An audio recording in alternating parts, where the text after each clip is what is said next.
Heartiest welcome to the web news platform NewsLink. I am Abhishek Jha. PM Modi speaks to Putin, stresses on a safe evacuation of Indians from Sumy city.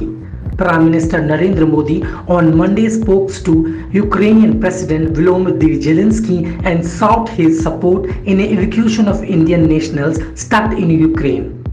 Simply terror, Ukraine's Zelensky says Russia targeting residential areas. The Ukrainian president has a time and again called countries to impose a no-fly zone over his country. How many more deaths are needed for you to score our sky? He said in a renewed appeal, we are waiting for this decision, either with the force you have or provide us with the planes and anti-craft systems that will give us a strength to do this. Ukrainian President Volodymyr Zelensky on Monday said Russia's point of target on his country made zero sense from a military standpoint, as he named the city's bombardment by Moscow in last night's operation. During the night, Russians hit Mykolaiv residential area using rocket artillery. They hit Kharkiv neighborhoods. They hit other cities too.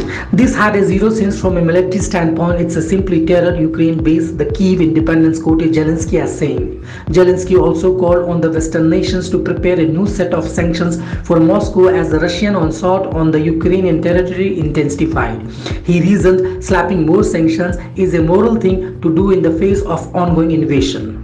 A boycott of Russian exports, refusal to buy Russian oil and petroleum product. You can call it an embargo on immoral things to do when you refuse to give money to terrorists. He said, notably, Russia has already been dealing with a crippling sanctions imposed by the Western nations as a warning for President Volodymyr Putin to back off from his neighbor's territory. But the US and other countries are yet to take a call on the appeal. Zelensky's appeal came 2 days after Putin said countries that imposes no-fly zone over the Ukraine would be considered parties on an armed conflict with Moscow. He had said imposing a no-fly zone would have colossal and catastrophic consequences not only for Europe but also the whole world.